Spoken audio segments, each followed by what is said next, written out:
asalaamaaleykum mbokki internet Thiaroye Info TV dal leen ak jàmm ci li nga xamante ni moom mooy seen émission matinale di Thiaroye matin ñu si dee ànd ak nag saa su ne ak leen ñenn ci ay journalistes yi nga xamante ni moo di rek journaliste waa kër gi di Thiaroye Info saa su ne nag ñu leen koy dëgtal lundi ba aljuma bu juróom-ñeent waxtu jotee rek si suba jamono ji nag ma si àddoog sama doomu ndey waaye it sama naataango Omar Gueye waaye it di si ànd ak ñi nga xamante ni ñoom ñoo di entreprise troisième menuiserie métallique Mansour. Omar Gueye ñu ngi lay nuyu. maa ngi lay fay Amadou di nuyu mbokk internet yu Thiaroye Info TV yëpp di leen wax dal leen ak jàmm ci seen beneen numéro Thiaroye matin nag nii lay demee saa su nekk mu nekk plateau bu spécial bu nga xam ne dañuy waxtaanee lépp lu jëm ci actualité au niveau national ak au niveau international. noonee lay demee gannaaw rek loolee gën a fës ci xibaaru bés gi dinañ rek àndandoo jukki li nga xamante ni moom moo gën a fës ci ëttu yéenekaay yi Omar Gueye dañu koy door rek li nga xamante ni rek moom moo di rek ancien député daal bi demandé rek waa assemblée nationale saisiru ngir nag li nga xamante ni moom moo di rek yenn yi amoon ci fan yi ñu ji génn. noonu rek la demee ki nga xam ne mooy Moussa Tine nekk ancien député moom jamono ji sax mi ngi ñaawlu li nga xam ne mooy manifestation yi ni nemmeeku fii ci biir Sénégal waaye tamit di ñaawlu li nga xam ne mooy présence nervi yi ci nervi yooyu sax la ab di wax ki nga xam ne mooy président waaye tamit ñi nga xam ne ñoo jiite assemblée nationale ñi autosaisiru ci li nga xam ne mooy dossier bi waaye tamit ubbi ci benn enquête parlementaire bu nga xam ne dinañ mën a situer li nga xam ne mooy responsable yi waaye tamit jox leen ay daan yu mag a mag. Omar Gueye xanaa nervi yooyu rek ñuy toog di xalaat ndax dëkk gu mel ni Sénégal ñuy wax ay li nga xamante ni rek moom moo di démocratie est-ce que jar na gannaaw sunu armée bu nga xamante ni dañuy def lu mucc ayib ñuy jël ay nervi di leen defaloo liggéeyu armée bi. nekk na lu nga xam ne ñëpp dañ koy ñaawlu jamono ji ci Sénégal parce que dañu nekk ci benn pays démocratique te su ñuy wax wàllum démocratie moom man jàpp naa ne dafa am au sommet li nga xam ne mooy le président de la république waaye président boobu jàpp naa ne lépp lu jëm ci wàllum sécurité am ki ko war a assurer nekkul keneen ku dul police gendarmerie waaye tamit suñu armée bi nga xam ne comme ni nga ko waxee dañoo xarañ lool mais gis nañ ci li nga xam ne mooy tournée Macky Sall bi waaye tamit émeute yi fi amoon ci li nga xam ne mooy mois de mars dañuy nemmeeku ay nervi bi di dal askan wi bu baax a baax te police ak gendarmerie jëluñ ci benn dogal. loolee askanu Sénégal yëpp di ko ñaawlu Omar Gueye dañuy jaar rek si ñaareel yi gën a fës ci xibaar gi mu mel ni rek ki nga xamante ni moom mooy daal rek patron bu yees bu gendarmerie moom daal rek jëm na rek ak guerre ñi nga xamante ni ñoom ñoo di def katu lu ñaawi loolee nag wàcc na si li nga xamante ni moo di ñetti téeméer ci ay gendarme yi nga xamante ni rek fas yéene nañoo rek janloog ñi nga xamante ni ñoo di délinquants yeeg agresseurs yeeg ñu ni mel ci banlieue bi. mu nekk ki nga xam ne mooy njiit lu beesu gendarmerie ñu koy dippee Moussa Fall moom sax jamono ji moo remplacé ki nga xam ne mooy Jean Baptiste Tine moom jamono ji commencé na amal benn opération bu mag fële ki nga xam ne mooy diwaanu Kër Massar pour xeex li nga xam ne mooy wàllum criminalisation waaye tamit insécurité bi nga xam ne am na fa ci jamono yooyu sax déployé na ay gendarme yu toll ci 300 ba jàpp nañ ay nit yu bëree bëri fële ci nga xam ne moo jëm Kër Massar Tivaouane Peulh mu nekk opération bu nga xam ne ñëpp dañ koy rafetlu parce que insécurité bi nekk Sénégal jéggi na dayoor lool. jéggi na dayoor lool benn ci ay gayndeb Sénégal ñu gën ko ràññee si Sadio Mané ñu koy duppee notre Sadio Mané national mu mel ni rek jëf na jëfinu njiitub réew foofee ca dëkk ba mu bàyyeeku di Bambali rek moom daal ma nga fa doon inauguré ab hôpital gu yees waaye it hôpital ga nga xamante ni daal hôpital gu mucc ayib la. mu nekk lu nga xam ne askanu Sénégal ñëpp koy rafetlu hôpital boobu nag may fàttali ne depuis 2019 lañ ko lancé woon travaux yi jamono ji ginnaaw bi mu amale woon benn audience ak njiitu réew mi président de la république Macky Sall moom Sadio Mané sax jël hôpital boobu ak caabi yëpp jox ko ki nga xam ne mooy président de la république pour mu delloo ko ñi nga xam ne mooy askanu Bambali hôpital boobu nag je rappelle que def nañ ci xaalis bu toll ci 350 millions mu nekk hôpital bu nga xam ne askan wi soxla woon nañ ko lool waaye tamit geste bu noble la. geste bu noble la moom moomee Sadio Mané ñuy rafetlu loolu di wan ne nag lii dëgg moom mooy patriote ñu jàll rek ci sunu ñeenteeru xibaar ku moywul sax fa la ñuy yemali lii nga xamante ni moo di violence ya amoon foofee ca daara ju kawe ja di université Cheikh Anta Diop ñii di waa SAES nag nekk ab kuréel jàngalekat ñoom daal fas yéene nañoo rek décret wala dégradé nañ sax li nga xamante ni moo di rek bankub loxo ñetti fan di tàmbale ci altine gi waaye it ña ngay rek demandé li nga xamante ni étudiants yi doon def ñaawteef yooyee ñu sanctionné leen. mu nekk crise bi nga xam ne ne mooy gën di woy fi nga xam ne mooy ci bërëbu jàngalekat yi notamment université Cheikh Anta Diop ñi gis kuréel gii de SAEMS ñoom jamono ji ñu décrété li nga xam ne mooy 72 heures de grève waaye tamit di ñaawlu li nga xam ne geste ak violence yi amoon fële ci université ba tax na ñu arrangé benn micro ci benn professeur ñoom sax ñuy condamné loolu bu baax a baax waaye tamit di wax ñi nga xam ne mooy autorités yi ñu jël ci benn dogal la loolu su amul li nga xam ne mooy njàngale bi moom dinañ bank seen baaraam bu baax a baax waaye tamit ñi ngi woo seen ay naataango ñiy jàngale fi nga xam ne mooy ci université yi ñu gën a am daal waaye tamit gën a am tey parce que jamono ji moom université amul benn sécurité te di fa dem moom nekk na lu nga xam ne du gën benn yoon. Omar Gueye bu ma la doon laaj rek li nga xamante ne moom moo indi yaataa yimbe bi foofee ca daara yu kawe ya est-ce que du nekk wàllum politique la. wàllum politique mënuñ ko ci génnee parce que problème bi njëkk a am fële ci fac droit la am ci wàllum li nga xam ne mooy élection yi gis nañ ne dafa am parti bu nga xam ne dañ ko gagné waaye tamit dafa am 0 voix ñoom mënuñ nangu li nga xam ne mooy élection yi benn yoon ba tax na ñu dugg ci li nga xam ne mooy restauration yi yàq lépp yàq bagage yi waaye tamit lépp lu fa nekkoon lekk dañ ko saccage mu nekk lu nga xam ne dañ koy ñaawlu waaye comme ni nga ko waxee rek man jàpp naa ne wàllum politique moo ko laal parce que d'après information yi ma jot am fële ci université Cheikh Anta Diop am na benn candidat bu nga xam ne en tant étudiant la waaye ci campagne am def na ci plus de 2,5 millions mu nekk lu nga xam ne jógewul ci poosam kese waaye ñi nga xam ne ñooy politiciens yi ñooy dugal seen loxo bu baax a baax ci li nga xam ne mooy université comme ni ko Mohamed Golo ko di waxee rek l'université moom dafa nekk le Sénégal en miniature lépp lu nga xam ne da nga koy gis ci Sénégal rek moo ngi fële ci université bi te nekk na lu nga xam ne dañ koy ñaawlu parce que université temple du savoir. ndax yàq li nga xamante ni moom ngay defarlu moom ngay demandé ji waat ëllëg sa njiitub réew ndax loolee naka bokkul ci yëfub animosité. loolu rek lañ ko mën a dippee parce que restaurant yi nga xam ne ki nga xam ne mooy ministre bi du fa lekkee waaye tamit citoyen bi nga xam ne moo ngi fii ci banlieue bi du fa lekkee ñoom étudiants yi ñoo fay lekk jàpp naa ne suñ ko yàqee rek seen moomeel lañ yàq te tamit dina am ay conséquences yu nga xam ne mën na ko am notamment ci li nga xam ne mooy restauration yi pour dugg bee génn bi dina nekk lu nga xam ne day gën a jafe bien vrai que jafe woon na waaye tamit li nga xam ne mooy ci wàllum bool ci wàllum ay plate yu nga xam ne dañ leen ko doon jox dina am ay manquement yu bëree bëri loolu lépp day findeel encore une fois que voilà éducation moo amul fi nga xam ne mooy Sénégal waaye tamit mentalité yi war nañ leen changer bu baax a baax. Omar Gueye xam naa ci loolee rek la ñuy jàll si ñaareelu xaaju Caaroy matin waaye laataa loolu rek ma lay laaj ndax di nga bëgg rek di defar loolu li si mel ni ay meuble mini salon ay plateau télé ak yu ni mel. dama koy bëgg bu baax a baax waaye léegi moom heure bu ma ko bëggee aw ma ci njàq ak tiis parce que damay dem fële ci borom 3e ñu koy wax menuiserie métallique Mansour moom lépp loo bëgg ci wàllum porte en fer en aluminium waaye tamit ci wàllum meublement soo demee fële ci Mansour di nga ko fa am ak ay njëg yu am maana waaye tamit képp ku ko bëgg jot rek mën nga ko woo ci 77 975 75 95 Amadou Ngingue. moom moomee di menuiserie métallique Mansour 3e ma nga féetee foofee ca Caaroy Tali Diallo si suufu pont bi janloog li nga xamante ni moo di kër sër yi Omar Gueye dañuy jàll ci li nga xamante ni moo gën a fës ci xët yu njëkk yéenekaay yi. comme niñ koy defee saa su nekk rek suñu deuxième partie émission dañ koy jagleel yéenekaay yi ci seen xët yu njëkk ñu ñëw ci l'enquête lu mu ñu àndil ci xëtam bu njëkk. enquête ci xëtam bu njëkk rek di ñu fa fësal li nga xamante ni moom moo di rek façon bi nga xamante ni moo di njiitub réew Sénégal rek fas yéene rek réagir wala sax agir ci li nga xamante ni nag moom loolee moom njiitub réew mu Sénégal mi ngi ko doon def di tournée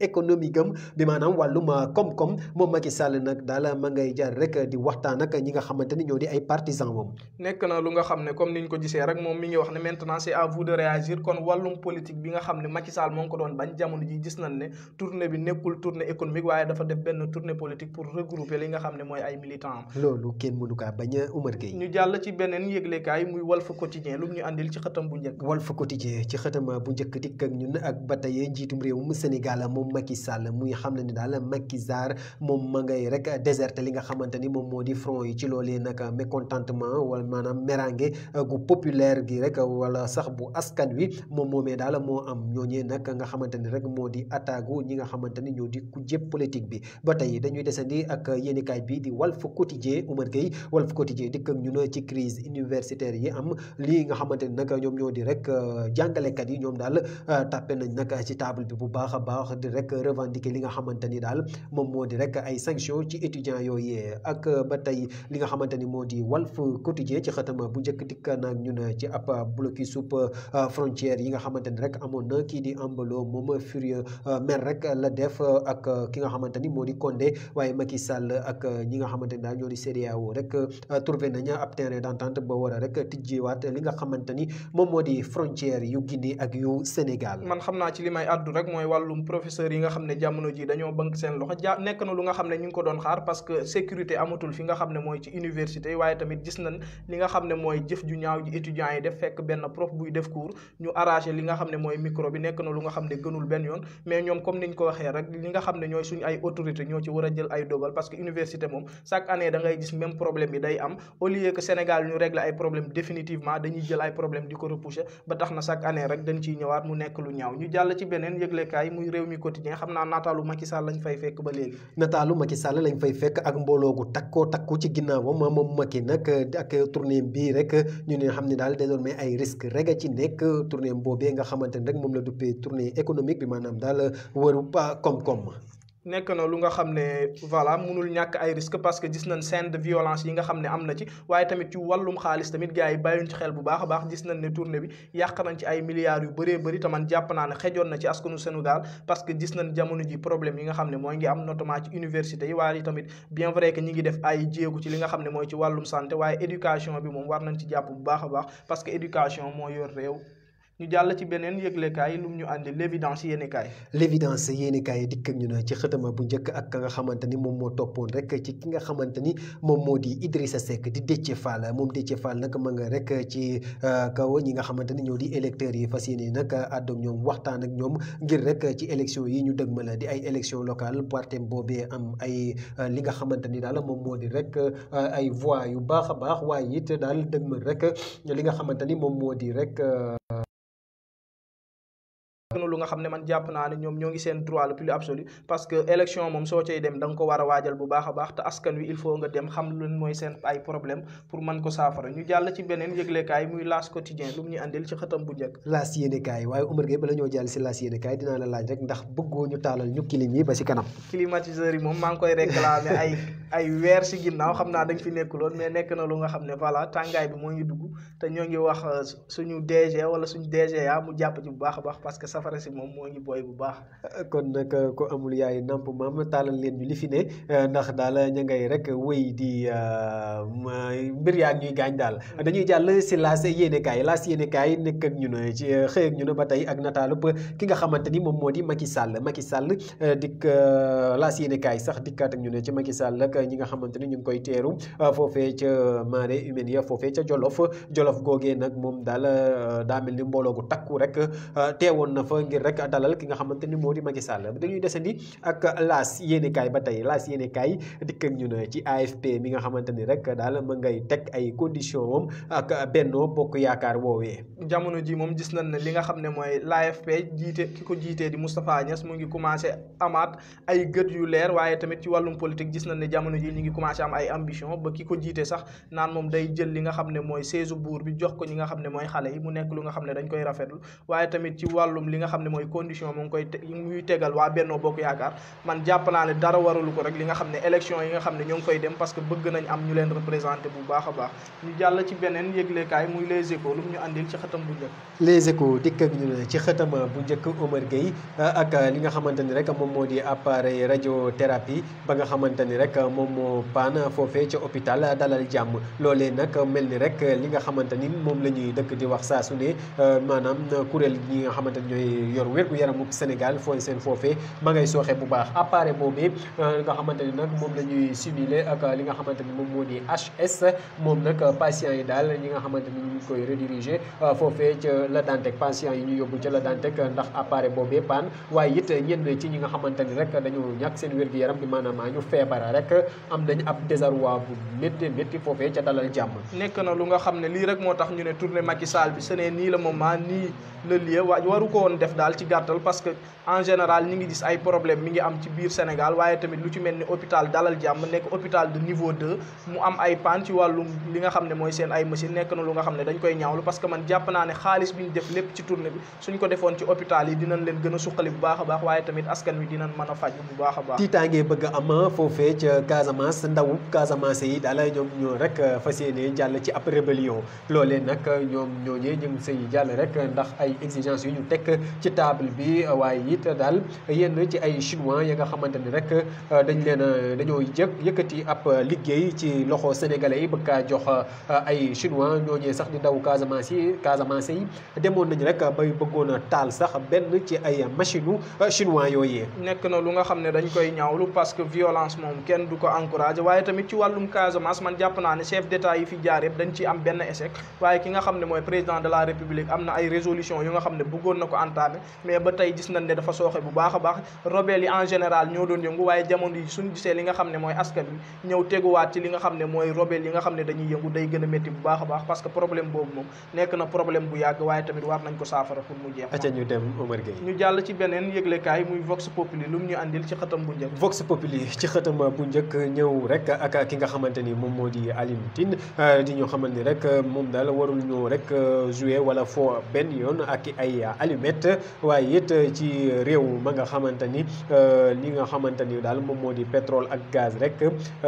mi ngi fi waaye ba tey ak yéenekaay bi di Vox Populi mi ngi xëy ñun ci Alioune Sarr mi nga xamante ni rek ma ngay tagg bu baax a baax ki nga xamante ni rek moom moo di Moustapha Niass moom nag di ko def sax ab clin d'œil à Macky. man xam naa ci wàllum Alioune Tine laay addu bu baax a baax parce que li mu wax war nañ ci bàyyi xel jamono ji gis nañ ne Sénégal am na ay violence yu nga xam ne moo ngi fiy commencé am waaye tamit ci violence yooyu dañoo gis li nga xam ne muy laale ethnie yi bu baax a baax te ethnie moom ku ko waxu sa xel war na dem ci li nga xam ne mooy Rwanda 94 mu nekkoon lu nga xam ne jiyee ju mag moo fa am waaye Sénégal ñu ngi koy bàyyi muy raam te su yeggee si ñag bi yaakaar naa dina métti trop ci li nga xam ne mooy askan wi di ñaan suñu njiit yi waaye tamit ñi nga xam ne mooy kilifa diine yi ñu waxtaan ak li nga xam ne mooy état wu Sénégal waaye tamit waxtaan ak askan wi parce que Sénégal moom jàmm kese moo fi xej parce que benn dëkk la kenn mënu ko xar ñaar ñu jàll ci beneen yëglekaay muy l'exclusive lu mu ñu andil ci xëtam bu njëkk. l'exclusive ba tey moom dikk ak ñun rek ci mbooloo bu takku nekk ci ginnaaw ki nga xamante ni moo di jiitum réewum Sénégal di Macky Sall waaye moom mii nag di ñu xamal rek ab mobilisation moom yéenekaay bi di l'exclusive di ñu xamal ab mobilisation bu takku rek ak organisation aussi rek yoonu ki nga xamante ni moom moo di jiitum réewum Sénégal fële ca Linguère kii di Djibi Ndiaye moom nag moom ma ngay gagné rek ay pari bu baax a baax. man xam naa ci wàllu mobilisation bi laay wax rek encore une fois soo gisee mobilisation bi rek ni ko journaux yi di titré dalay won encore une fois que lii nekkul benn tournée bu nga xam ne économique la waaye c'est une tournée politique parce que su nekkoon économique man jàpp naa ne li nga xam ne mooy réalisation waaye tamit inauguration yi nga xam ne président de la république def na ko ci la journaux yi war a addu bu baax a baax gën ko fesal mais jamono ji ci wàllu mobilisation la ñuy wax te mobilisation moom ku ko wax rek sa xel dafay dem ci li nga xam ne mooy élection kon tournée bi mënuñ ci dàq politique benn yoon ñu jàll ci beneen yëglekaay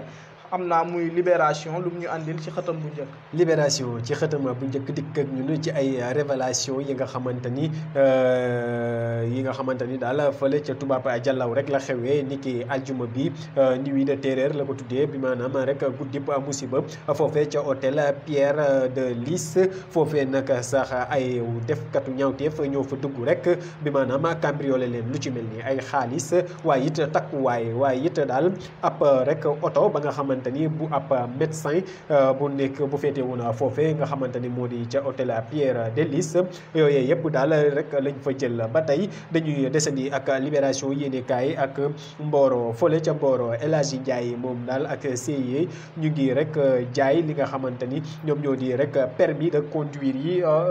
Omar Gueye. waaw permis de conduire yi moom gis nañ ci en général day am benn mafia bu ciy nekk waaye tamit corruption bi da ciy dox bu baax a baax moo tax conséquence bi da nga koy gis ci wàllum tali bi mooy dawalan bi du rafet waaye tamit li nga xam ne mooy yar bi ñu war a am ci li nga xam ne mooy tali bi duñ ko am benn yoon nekk na lu nga xam ne dañ koy ñaawlu waaye tamit ci wàllum cambriolage bi am fële ci hôtel bi tamit lii rek encore une fois day firndeel li nga xam ne mooy insécurité bi am Sénégal ba tax na ki nga xam ne jamono ji mooy Moussa Fall ñu nommé ko li nga xam ne mooy directeur général de la gendarmerie gis nañ opération bi mu amandil ci li nga xam ne mooy weekend bi di ko ñaan rek mu continuer ci parce que askan bi sonn nañ bu baax a baax li nga xam ne mooy ñaawte fi moom bëri na ci Sénégal.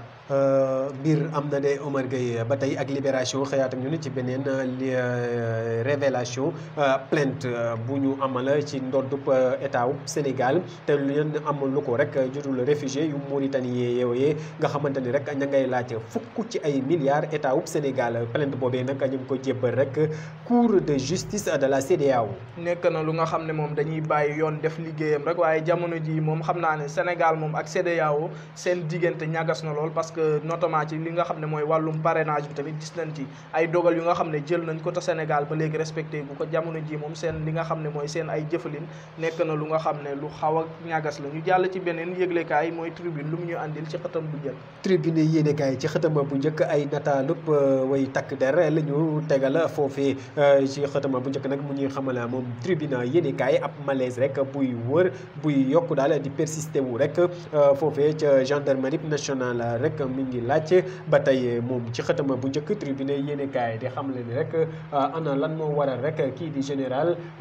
débarqué wu en moins de 3 mois de sa retraite waaye it yenn ci ay coïncidence yu bëri yu troublante sax nag ba tey moom yeneen ci ay laaj mu ne daal ban rapport rek moom moo am ci radiation capitaine Touré bi ba tey tribune yéenekaay la ñuy desandi di laaj rek ñaar déjà am na rek ñaar ci ay généraux yi nga xamante ne rek débarqué wu nañ avant seenub rek atub retraite beneen nomination bu amaat ci général Fall mi nga xamante ne rek am na ay rumeur ak accusation yu nekk ci biir. nekk na lu nga xam ne jamono ji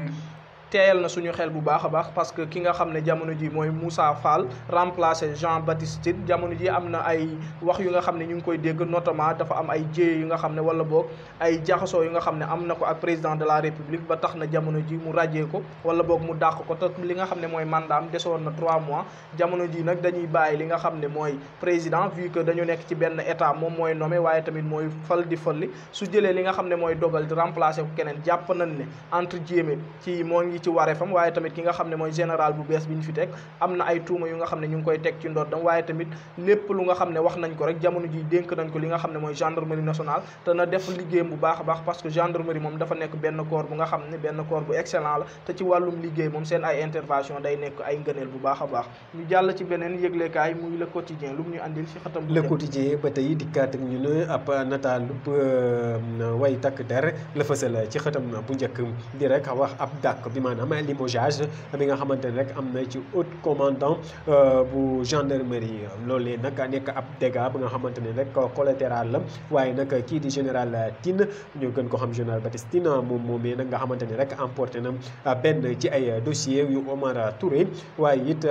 ci émeute yi nga xamante ne amoon na ci mars bi ñu génn Oumar Gueye ñoom ñaar ñëpp daanaka seen dàq ci même semaine la gis nañ ki nga xam ne mooy président de la république jël décret boobu wàccee ki nga xam ne mooy général Tine waaye tamit ki nga xam ne mooy Oumar Touré nekkoon fële ci li nga xam ne mooy section de recherche moom sax moom moo jiite woon li nga xam ne mooy enquête bu Ousmane Sonko ak Adji Sarr ginnaaw ay li nga xam ne ay ñaawloo waaye tamit li nga xam ne ay jëf yu nga xam ne suñ sëkkandikoo ci ki nga xam ne mooy ministre de la justice kii di Oumar Touré def na ko moo tax ñu dàq ko fi nga xam ne mooy corps boobu jamono ji moom dafa nekk benn simple soldat rek waaye li comme ni nga koy gisee rek gis nañ ki nga xam ne mooy président de la république ci ñaari mandat yi dafay faral di radier lu bëree bëri notamment ki nga xam ne sax mooy homme politique boobu di Ousmane Sonko may fàttali ne diñ ko radier woon mu nekk lu nga xam ne sénégalais yi dañ koy ñaawlu bu baax a baax ñu jàll ci beneen yëglekaay muy l'observateur ci xëtam bu njëkk l'observateur ci xëtam bu njëkk am ak ab entretien bu yaatu ak kilifa